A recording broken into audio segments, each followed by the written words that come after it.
Let's combat and fight back with maltracks. The war of the minds, they want control of the masses. And Common Core, they dumb us down in the classes. Without knowledge, we can't gain access. Build with the elders, take notes and write classics. We keep whining on the block, how it's gonna stop? Let's start supporting our own, make their supply drop. We buy stocks, then we buy blocks. Cause we know the truth and we tuned in to Dr. Maat. A BB Fahode, a BB to me. Peace to all of my thinkers, truth speakers, and truth seekers. Welcome to another Truth to Power Talk with your sister, Dr. Maat. Thank you for joining another powerful discussion. And today, I have with me another powerful guest, Mr. Nate Hutchinson. How are you doing tonight, Mr. Nate? I'm doing great, thank you. Thank you so much for being here with my listening audience today. Family, take a moment to thumb up this video, thumb up the video. Also, share the video, family. Sharing is caring, sharing is caring. Also, if you are watching this broadcast on another platform, be sure to head on over to YouTube, type in Dr. Maat, subscribe to my YouTube channel, and hit the notification bell so that whenever I go live, you will be notified. Also, family, after I finish interviewing Mr. Nate, I want you to come right back for the Read Book Club. We were supposed to discuss chapter 2 of Booker T. Washington in Africa, The Making of a Pan-Africanist yesterday, but it's Memorial Day and Memorial Day weekend. People are having cookouts, they're with their families. And so what we decided to do was to convene right after this broadcast to discuss chapter 2. All right. And so, family, I know you're saying, well, wait a minute, Dr. Maat, usually her show is on Saturdays at 8 p.m. Eastern Standard Time, but instead she's having the show on Monday at almost 10 a.m. Well, today is Memorial Day, family. Today is Memorial Day, and salute to all of our ancestors. Salute to our ancestors who gave their lives in war, and not only the Civil War, in this war, this cultural war, that we are undergoing or waging against, this cultural war that's being waged against us. There's a lot of vets who didn't serve in the armed forces, but they were vets and they were soldiers for Black people. Ashe.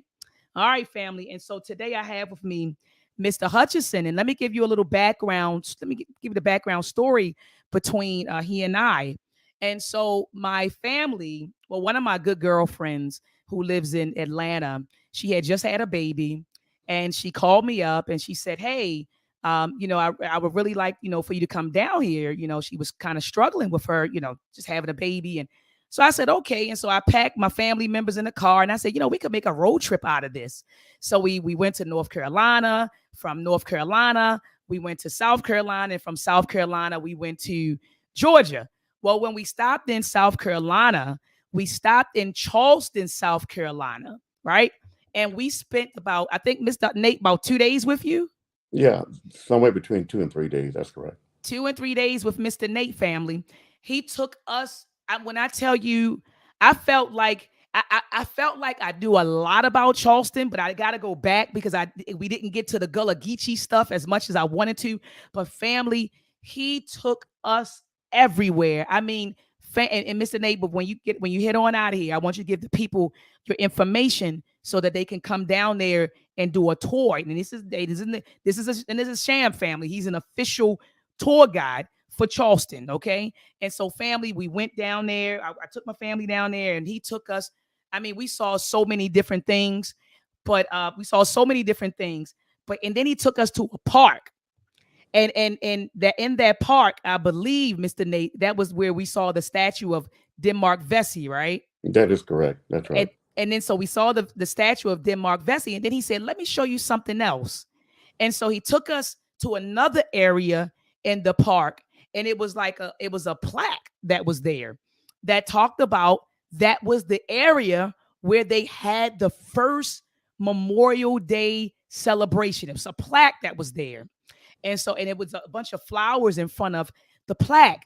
And so Mr. Nate Hutchinson drove it home to us that Memorial Day, the origins of Memorial Day, lies with Black people. That's why I titled this discussion, The Historical Black Origins of Memorial Day. And so he drove home that our ancestors were the first people to commemorate the dead soldiers. And so, Mr. Nate, please help us unpack that history, because many of us have been taught that it wasn't Black people, it was the daughters of the Confederates, or it was some of the women in Mississippi who honored, their Confederate soldiers. And so we always hear, the European version. I always say his story, but I want to know our story, Mr. Nate. And if you can help me unpack that history. And I see some people in the building. Shout out to Africa the Great, the Queen Ladoja. I see you here. My brother Ifa, the goddess Yemaya.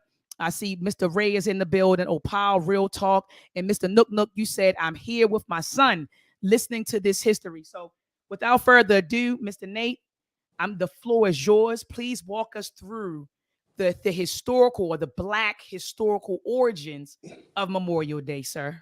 Oh, thank you. Thank you. Thank you. First, good morning to everyone. My name is Nate Hutchinson. I'm the owner of Charleston African American Tours here in the city of Charleston. I'm a licensed tour guide, born into the Gullah Geechee culture, and I've been conducting these tours for a number of years now. And of course, our host here, everything she said is pretty much accurate in terms of our meeting and coming together, her and her family doing a tour in the city of Charleston. And one of the things I introduced her was Hampton Park. Hampton Park is where the statue of Mr. Denmark Vesey, actually the statue was just put there probably about 6-7 years ago. And we talked about the Denmark Vesey story, and I know we're going to focus on Memorial Day, but I just got to give you a little tidbit about that as well, because all these years, it took them that many years to honor Mr. Vesey, who was born into slavery down in the Caribbean and brought here by a slave master.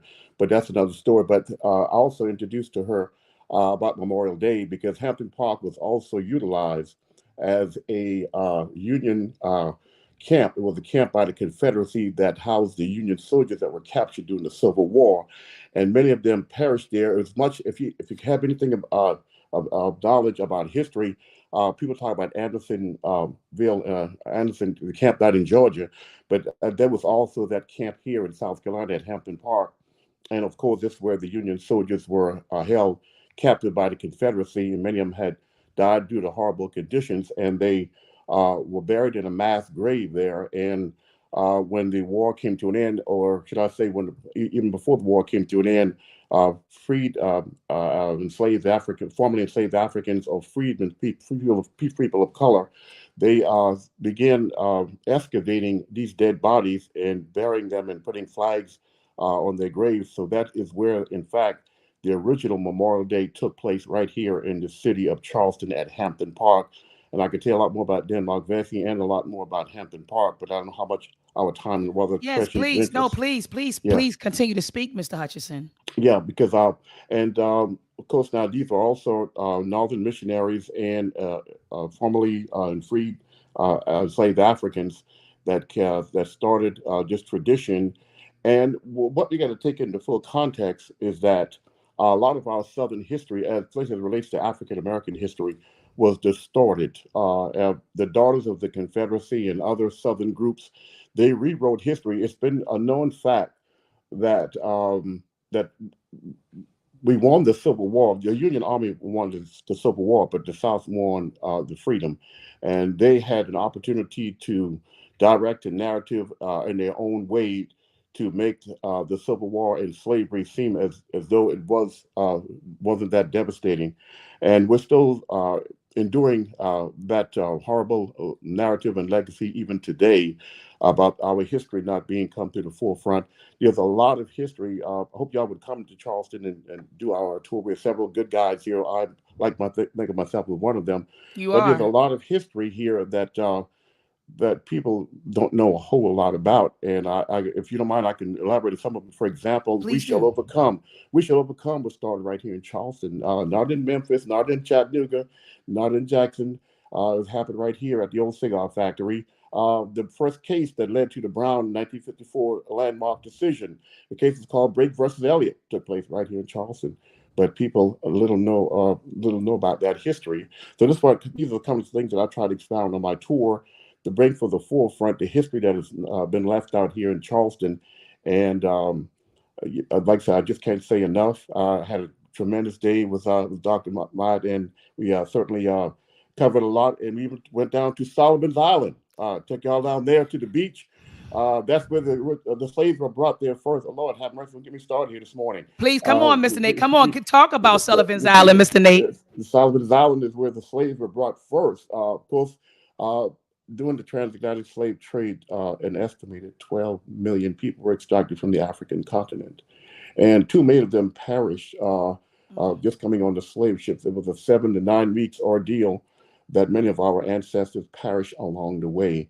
And for those that did survive, and by the way, only a small percentage were brought to what became the United States of America, and that was about 40 to 6% of those brought here, or that small percentage. The vast majority, of course, taken out in the Caribbean, down in Brazil, down in South America. There are more Afro-Brazilians, by the way, than there are African Americans. People don't know that fact. And of course, the percentage were brought here. So Charleston, South Carolina was the hub. It was brought to Gadsden as well, but before they got to Gadsden, they were brought to Sullivan's Island. I take people to where Dr. Toni Morrison have laid a bench there to honor those individuals who perished in this transatlantic slave trade. So we go there as a first stop, then we go to the old slave museum on Sullivan's Island, then we walk down to the beach and show where the slave ships came in mass numbers. They were brought there for quarantine purposes. That's where they were brought there first. I've had friends of mine to tell me that, well, it's much like Ellis. The only commonality that Solomons and Ellis had in common as island, they were used for, of course, they were used for quarantine purposes, so forth and so on. Then they were shipped to the port of Charleston, which would have been Gadsden's where we're now building our new International African American Museum. Wow, should be opening. yeah, I saw that. That's right. Should be opening up, and just met with the president a couple of weeks ago, and they should be opening up January 1 of 2023. So I'll stop at this time and ask if anyone have any questions. I'll stop at this time and entertain. I know I covered a lot in a short period of time. So if anyone has any questions, I'll be more glad to entertain it at this time. No. You were wonderful. I wanted you to speak to how so I wasn't, when you told me that it was that Freeman excavated the bodies of the deceased and a mass grave and uncovered the mass grave, excavated the grave to give them a proper burial. I want you to talk about how that is, to me, that is an Africanism, because when you study West African culture, burial was very important to us. And to me, that was something that we brought with us when we came, when we were brought here. And so could you speak to how even in the Gullah Geechee culture, burying someone is very important. So could you speak to that connection, how those ancestors felt the need, hey, I need to excavate these bodies and give them a proper burial? How important was that, or is that in African culture, or namely, or specifically the Gullah Geechee culture? Because I know that's the culture. Thank you so much for that question, Doc. Because even on Solomon's Island, there is, as you leave and enter Solomon's Island, you're going to see a former grave cemetery of an enslaved African. And when I tell the story, I'm a little bit overcome, because in our African Gullah Geechee tradition, in the slave culture here, if you notice, most of our burial ground, most of our cemetery is near the water, and that is for a reason. The reason that is because enslaved people realized that they never had a life of their own and a life to themselves, so they wanted to be buried near the water, so their soul.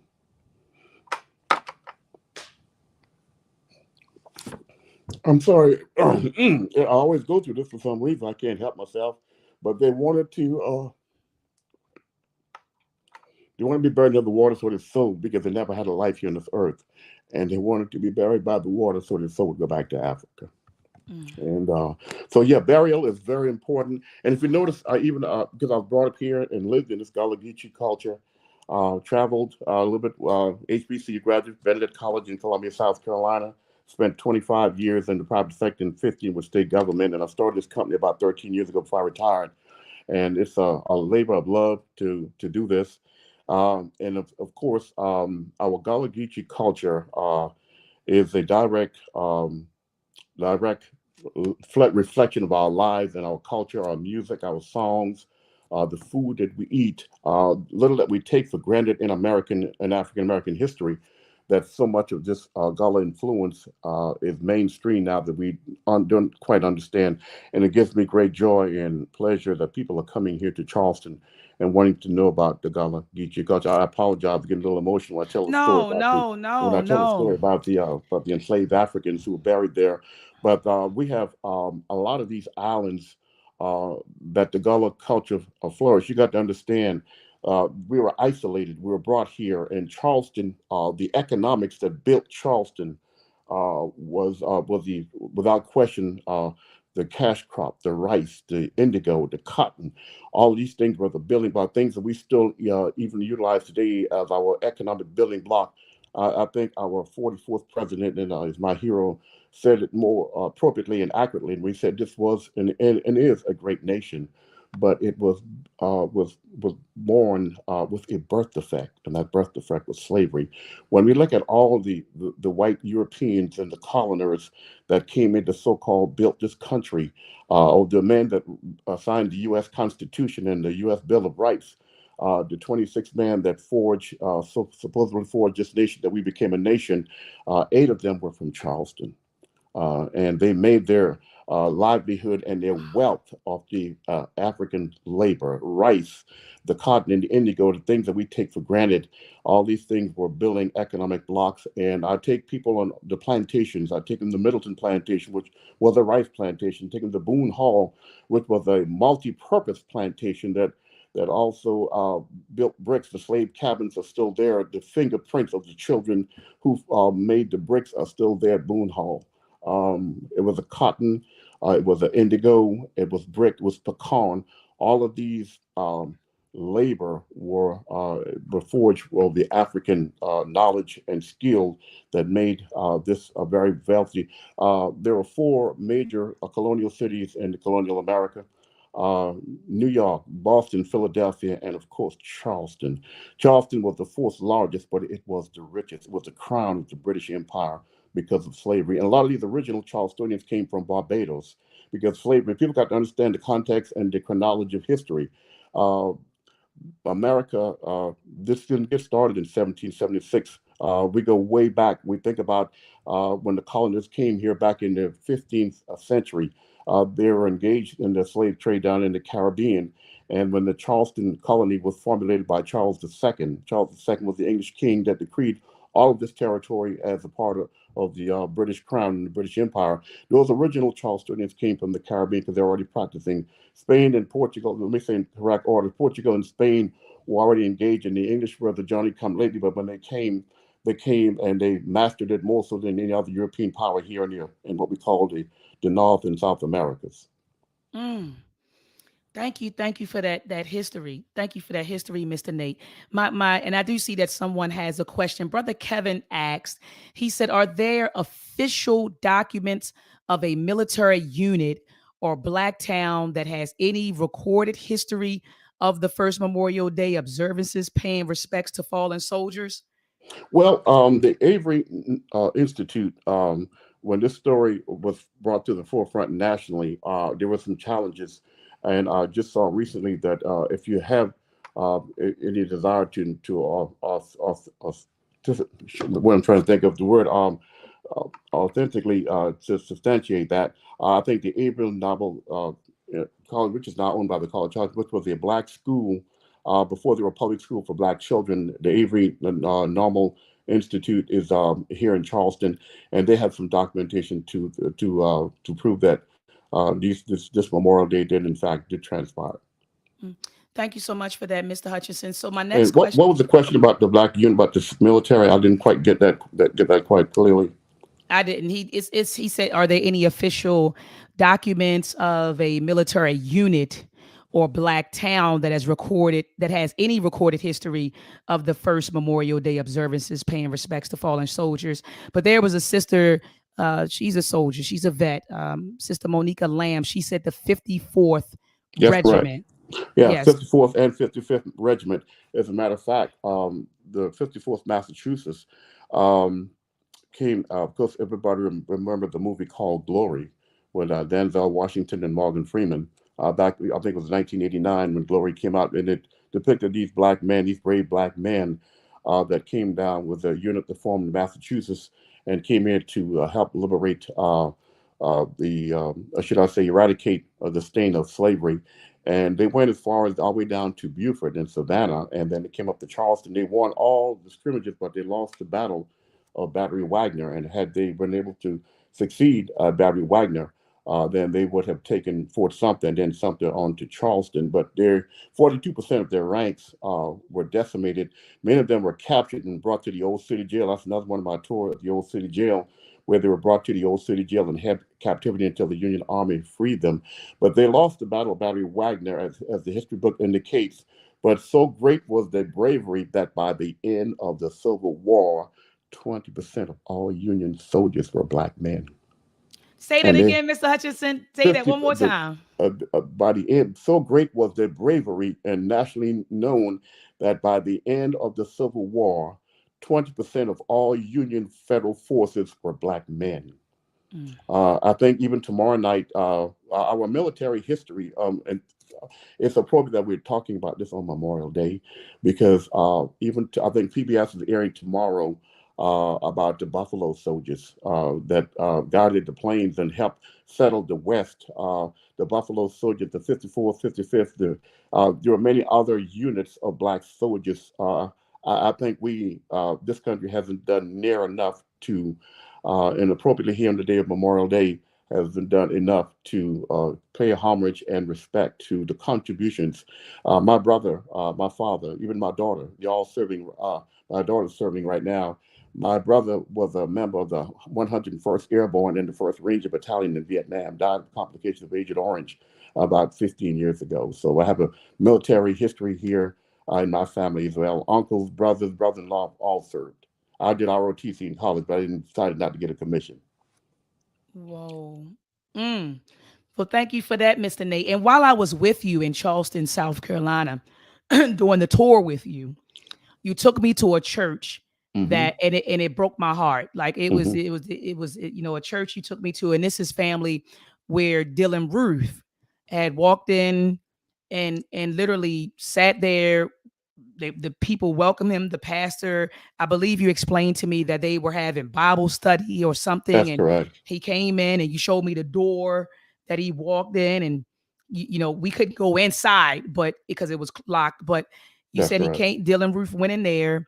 He sat down, and and then sat down, and after I guess Bible study was over, literally killed. I think it was about 10 brothers and Nine sisters. people. Nine He, nine he, people. Actually, he decapitated the leadership of that congregation, and y'all, we call Emmanuel Church Mother Emmanuel Church because it's the mm, oldest black church south of the Mason Dixon. I was born into the AME Church. Both my parents, grandparents, we all were members of the AME Church. I still am. I was just eating with Pastor Pinckney 10 days before that happened. He was eulogized. I have a problem with this word. Was funeralizing one of my good friend's mother, and we were eating at the repast at the same spot by which the shooting took place. And I got to know Pastor and Senator Pinckney on a personal basis because I also own a limousine company, and he was going to ask me to do some business with the AME annual conference coming up, but that never happened because 10 days later he was killed along with 8 other people, and one of the assistant pastors was actually my pastor who uh, provided the ceremony for my mother and my brother, who I just made mention of, Pastor Simmons, who was an elderly gentleman who had retired, but it was we have a term in the church.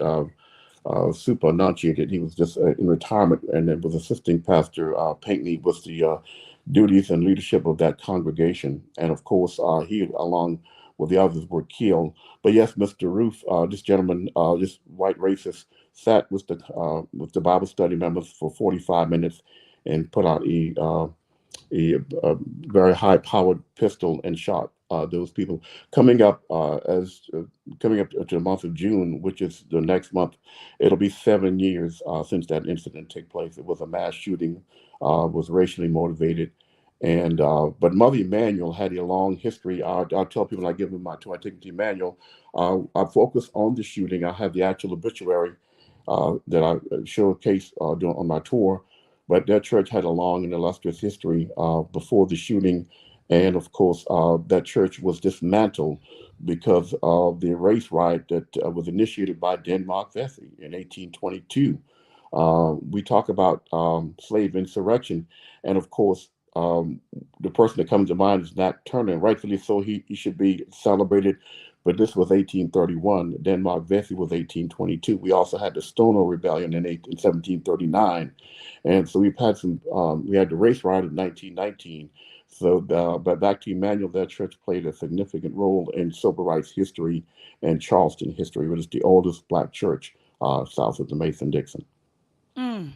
And so, Mr. Hutchinson, when the Buffalo massacre occurred, Hmm. I'm pretty sure that was triggering for you Hmm. and the people of South Carolina. Like, so Right. can you walk me through those feelings?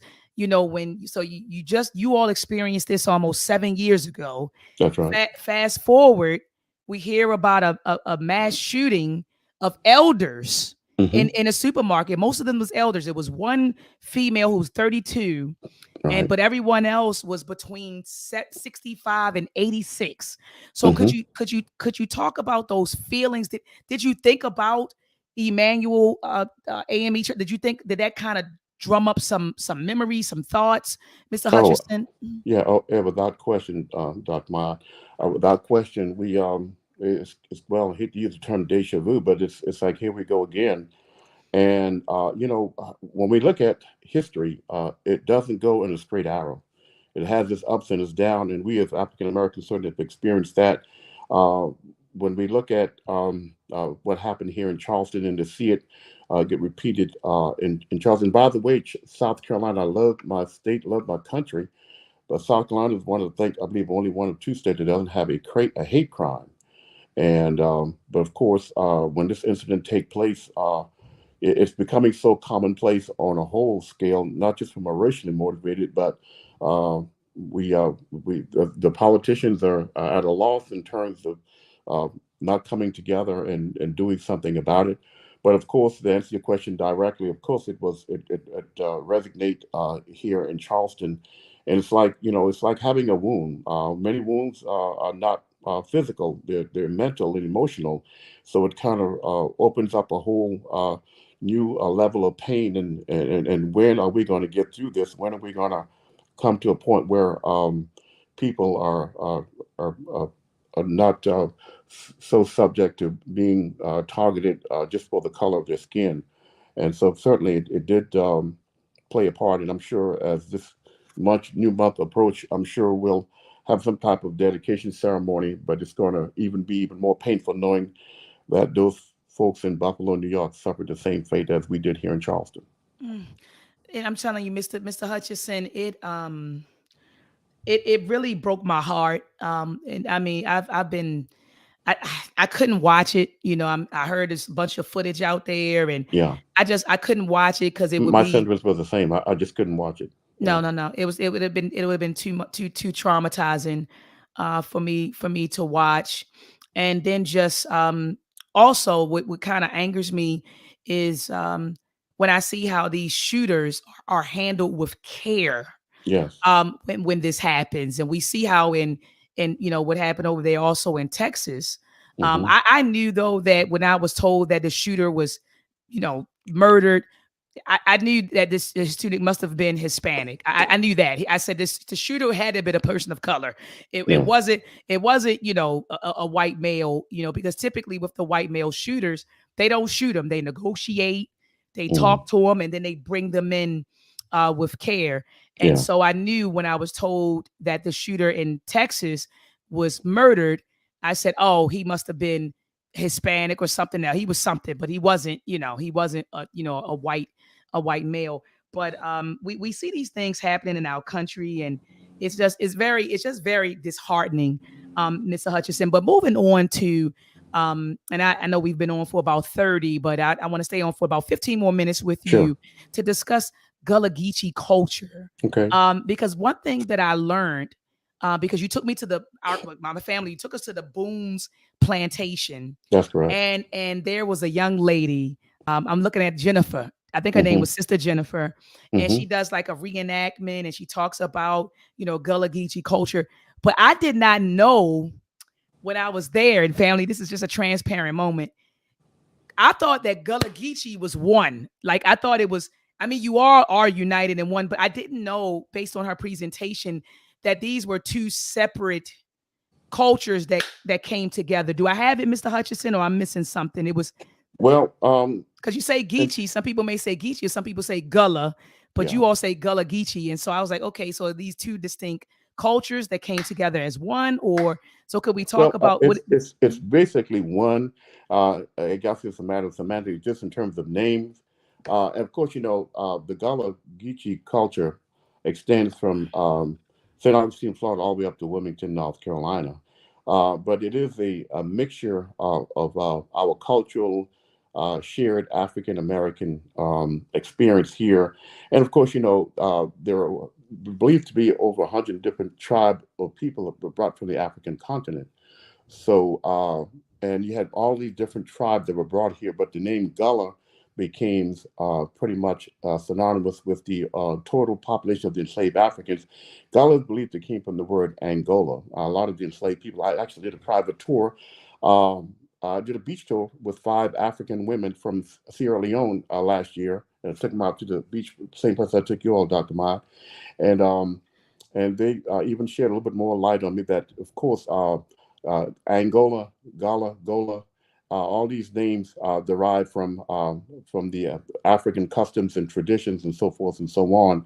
But they also came as far as south as Mozambique, and they were brought up to the Senegambia area. All of those encapsulate the total geographics of the African continent were brought here to the southeastern part of the United States, and this culture we have a lot of the same words that transport like I said, that came from different African tribes. For example, when we greet you, we ask you, "How yana doing today?" Yana means you all. How yana doing? Hana come ya? Hana benya? That's Gullah. Who be y'all people? Hope y'all come from ya? Take them phone because he mean what for the what do you know? So it's English. It's a derived language. It's a Creole language. So Gullah, and like I said, it's and then well, let me expand a little bit on Geechee. It's one in the same, but it's just in terms of locale. Georgia is more associated with the Geechee because the word Geechee is not American word. It's not an African word. It's a First Nation. I don't like to use the term Native Americans. These weren't Americans. I use the word First Nation people. There was a river outside of Savannah, Georgia, called the Ogeechee River. Well, the enslaved people could not pronounce the word Ogeechee, so they just said Geechee. So it's more about location, but the culture is the same. The food Mm. is the same. The dance, the rhythm, that were the early roots of R&B and soul and gospel. All of these, all of the chants and the sound, that's what created R&B. Have mercy. So basically, we celebrate our Gullah Geechee culture in many forms and ways, but we put it together. If your mother come from Georgia and your daddy come from South Carolina, then your Gullah Geechee. Then we put it all together, Gullah Geechee. But it's more about locale, but the custom is very similar and have a lot of similarities should I say, the same existence. Beautiful, beautiful. And one of the things that I noticed, Mr. Hutchinson, is this: when my family's from, I share with you, from Sumter County, South Carolina, and for New Year's That's right. Eve, my mom, they make black eyed peas and these, and different dishes because they say it's supposed to Hmm. bring you good luck. But you Hmm. told me that is Gullah Geechee stuff. You said That's that's Gullah Geechee stuff, and it ain't black eyed peas. It's crowder peas. It's field Crowder's peas. peas. Yes, yes, yes. That's That's what right. it is. That's Yeah. what it is. Yes. Like we say down here, don't get it twisted. That's Ah, right. yes, Because yes, field yes. peas grew wild. You got to understand from a subsistence and survival standpoint, we had to eat what was necessary. And I'm talking about even in my lifetime, where field peas grew wild, so it was very much accessible. Understand that these people, can you believe that some of the slaves in some of the wealthiest plantation here in South Carolina, some of the slaves died of malnutrition? because they were fed. Why do we have all these health issues in our DNA and our health life? Because our ancestors were fed such an inferior diet. So we had to make do with whatever we could. So we talk about soul food is Gullah food. The traditions, the staple diet, the rice, and the okra and the peas and the yam, things we take for granted. All of it came from extended from African American Gullah Geechee culture here in the deep South, here in the South, here in South Carolina and Georgia and other places that got as the slave trade and the slave uh, uh, revenue, or should I say, all of the business transactions that many people came here. A lot of the slave owners came here to purchase enslaved Africans for based upon they were advertised for their skills, advertised for their youth. All of these things were reasons, or should I say, they were placed upon a high premium based upon that person's gender, uh, their ability, and all of these things. So we look at slavery as it went further into other states, but many of those planter aristocracy came here and purchased people from here in Charleston and took them to Louisiana and Kentucky, Alabama, Mississippi, and all these people were scattered out throughout the South. And of course, let's not forget that slavery also existed in the North. Even though the South abolished correction in the North, even though the South retained slavery, the North had abolished it, but they still profited immensely. Absolutely. Yeah, Absolutely. that's right. So it's not just, and I get Northerners that come here and they want to hear all about, how terrible we were treated and so forth and so on. And thank God for the Civil War and it eradicated slavery and so forth and so on. But even the labor, should I say, the economics, they're still profiting from it, believe it or not. But the building block of many of our American corporations had its origin in the slave trade. Absolutely. And thank you so much for that, Mr. Hutchinson. Sister Marcia Pender, she said, could you ask them for me as an educator, how do you advise teaching this history? Is the field trip more impactful or is just teaching it enough? I want to be sure I'm tackling this properly. Uh, uh, Let me make sure I understand her question. In terms of teaching it as an educator in the classroom, is that what she's referring to? Yeah, so she's saying, would it be impactful for them? Would it be more impactful while you're teaching it to say, hey, let's accompany this information with Hmm. an actual field trip? So, for example, her bringing her children down to Hmm. Charleston so you can Hmm. actually so they can see this history and see what's being taught in the classroom. What would you Oh, sure. I recommend both. Without question, I recommend coming in for the hands-on experience as well. And by the way, just let me kind of throw this in. When I give these tours, it's not about hate. It's about to to share the light on reality. People call it revisionist history. People call it uh, critical race theory, whatever you want to call it. It's just an attempt to tell the truth. Now, if that offends you, then I can't make any apologies for that, no matter what color your skin are. But it's not about hate because Oh, absolutely. it's about man's inhumanity toward man. I know Ms. Whippy got in trouble for saying that. She was probably racist about the Nazi racial and Jewish issue, but she's certainly right. I've always said that from the get go. It was man's She inhumanity toward man. and she was 100% correct and got Yeah, attacked. that's right. Yeah, got And attacked. Yeah, she got that's attacked right. she got attacked for telling the truth. So what you're Yeah, saying is, and I know because I've took the tour with you, it's about the truth, it's about the truth. Yeah, learning authentic yeah, history, and that's what yeah, it's about. yeah. But I do recommend that highly, and I have a considerable amount of people of European ancestry to take my tour, and because they want to know the truth, they want to know what the authentic truth is, as coming from someone who grew up in this culture, and it's a part of it. And so, yeah, a large portion of my clientele are people of European ancestry, and it's not an attempt to make them feel bad or whatever. I just let the truth speak for itself. That's all. Mm. And so Queen Ladoja, right? And she asked a question. She said, "What does he have to say about folks who say that blacks who fought in the Civil War was fighting for their white or slave masters?" Well, Uh, I get asked that question from time to time, and I'm so glad to be able to answer it. Well, a slave is not a soldier. A soldier has a different mindset.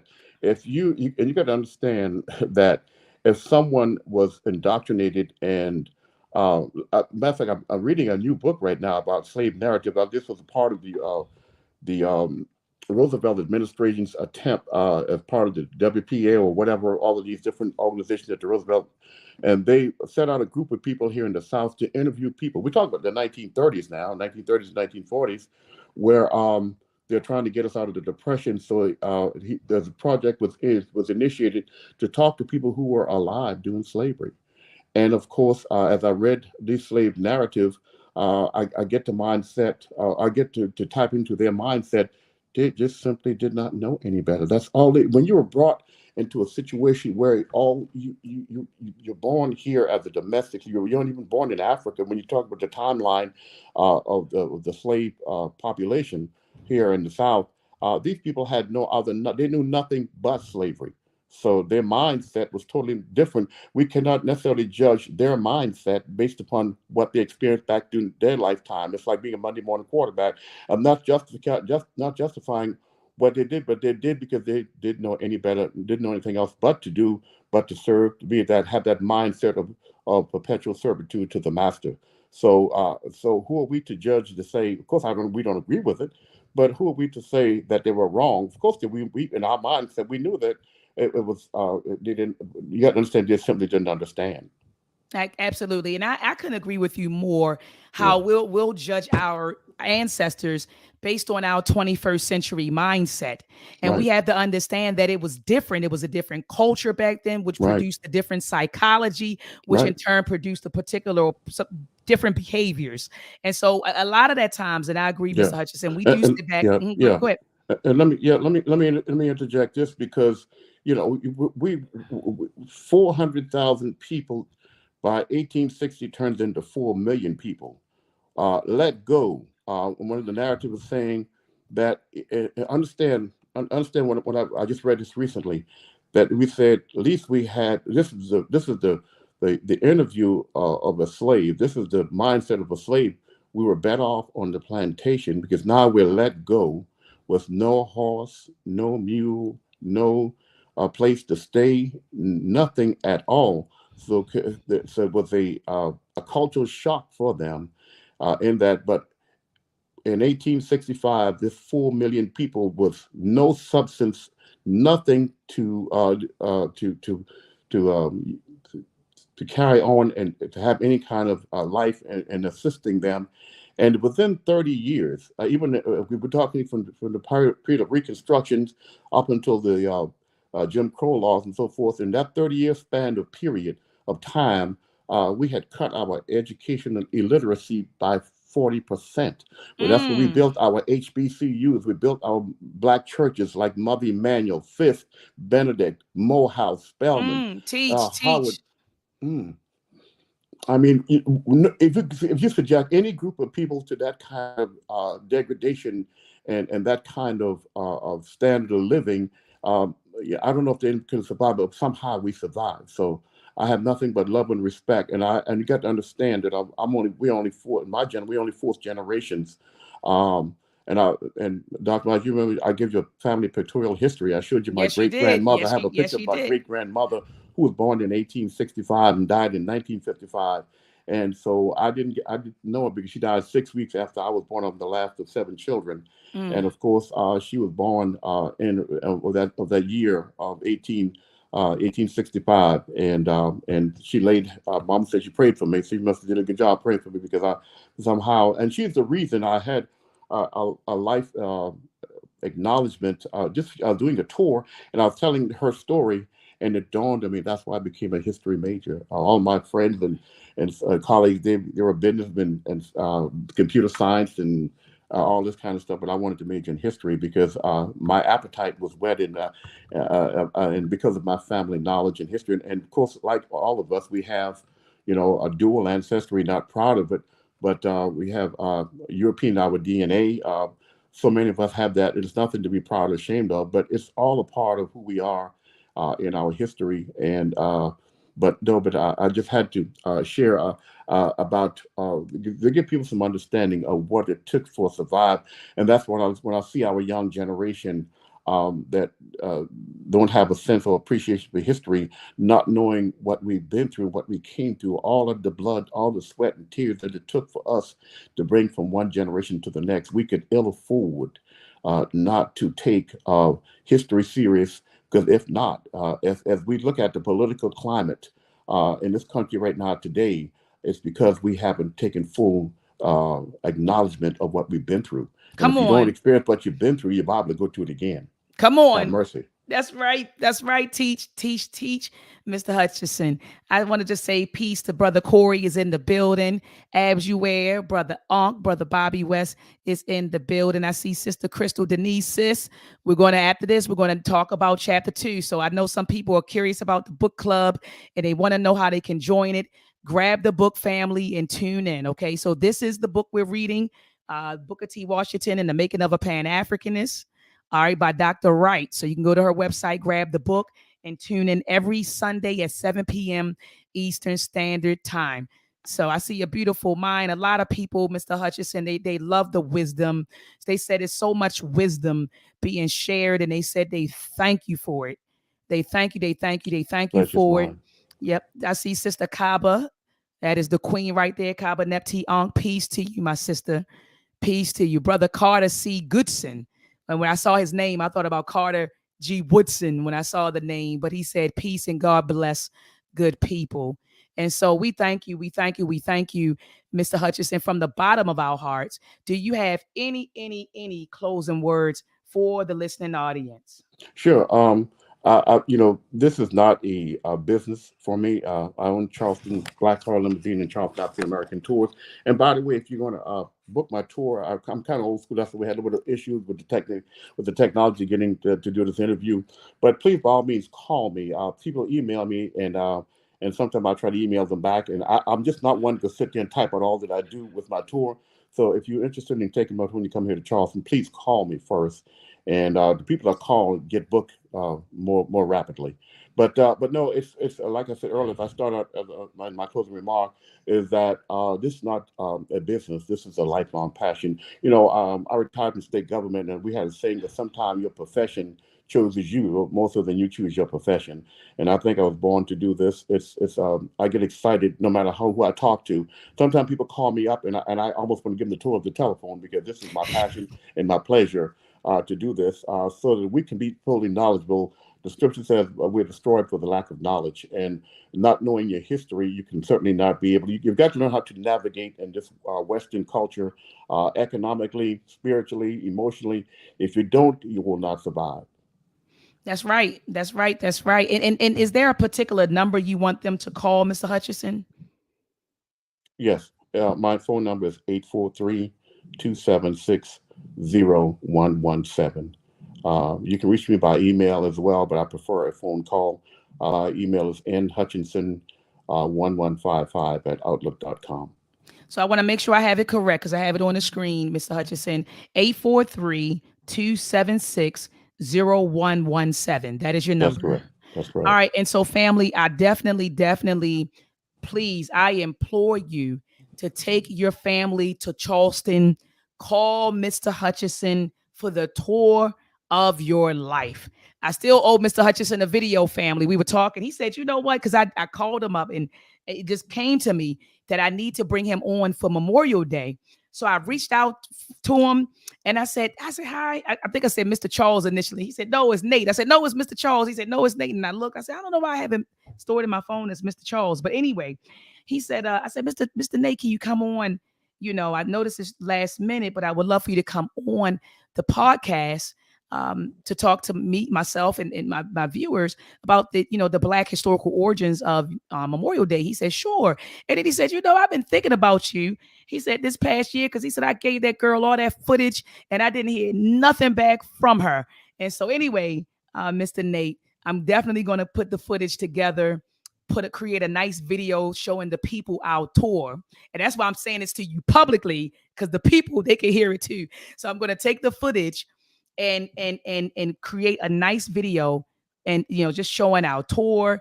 And just also, family, I implore you to please make sure that you contact him, go down there. It's just, my family, we're still talking about the tour. And like I said, a year later, I had the idea to contact him because he's just a wealth of information. He's like a walking library.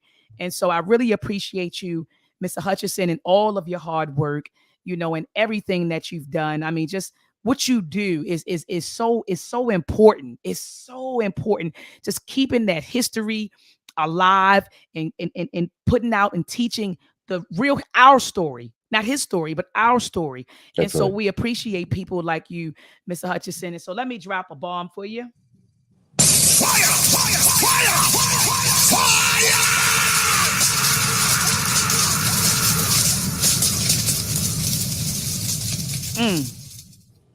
So, Thank Mr. you. Hutchinson, if you ever want to come on, the platform is yours. If you ever want to come on and you got some ideas or some information that you want to, reveal to the people, just please let me know. Okay. You're always welcome. Family, thank you so much for tuning in. Mr. Nate, don't go anywhere just yet. I'm gonna put you backstage after I do my closing. All right, don't log off yet. But I would like to thank everyone who tuned in today. Sister Monica Lamb and a beautiful mind, Sister Kaba Nepti Sister Marcia Pender, the Goddess, Brother Alton. It's so many of you. Real talk, Sister Ladoja, Carter C. Goodson, Sister Crystal Denise, Brother Kevin, Ty 313. Peace to you, family. DNR, my multimedia talent agency. I just saw your comment, family. So I just saw you that you were in the building. Brother Richard, thank you so much for your input to the conversation. Appreciate you, brother. Brother Abjuware, Brother Corey. So many of you tuned in today, family, and I do appreciate it. I'm going to be, after I close this out, I'll be starting up another live stream link for the Read Book Club because as I stated earlier, we did not have the discussion yesterday, and so we will be discussing chapter 2 of Booker T. Washington in Africa, the making of a Pan-Africanist, because a lot of people, Mr. Hutchinson, want to paint Booker T. Washington to be, they say he was an accommodationist, he was a Uncle Tom, he was a sellout, he was this, he was that. And so, Mr. Hutchinson, this author, Dr. Wright, is arguing that no, he presented like that in public. Yeah. But what he really was, she said, if you read his writings, which a lot of us don't do, we sit there and listen to his story, and then we base perceptions of each other based on his story. She said, if you read his handwritten notes, there's 15 volumes of them, 300 pages per volume. So you're looking at over 4,500 pages of his handwritten notes. She read that and concluded that Booker T. Washington should be mentioned in the pantheon of Pan-Africanists. And so we're going to unpack that. I agree. Absolutely. Absolutely. And she said that Tuskegee wasn't what we thought it was. People just thought Tuskegee was just a vocational and industrial school, but it was much more than that. It was a school that was about self-sufficiency, race, pride, and economic empowerment. So it was a machine that was a machine. And so people just thought it was a school, and white folks said, oh yeah, give them, white philanthropists gave them money and said, yes, to give them some skills so they could, but it wasn't about that. So he had to put on, he had to wear a mask. That's what he had to wear. And so, and many of us don't know that history. So anyway, even if you don't have the book, family, please join me back here. And at least in about 5 or 10 minutes, I'll be back live. Mr. Hutchinson, thank you so much. Thank you so much for coming on. You got to come back. We appreciate you, Mr. Hutchinson. We love you. Sit tight. And family, I'll see you in a bit. Peace and love, family. Let's combat and fight back with maltracks. The war of the minds, they want control of the masses. And Common Core, they dumb us down in the classes. Without knowledge, we can't gain access. Build with the elders, take notes and write classes. We keep whining on the block, how it's gonna stop? Let's start supporting our own, make their supply drop. We buy stocks, then we buy blocks. Cause we know the truth and we tuned in to Dr. Maat.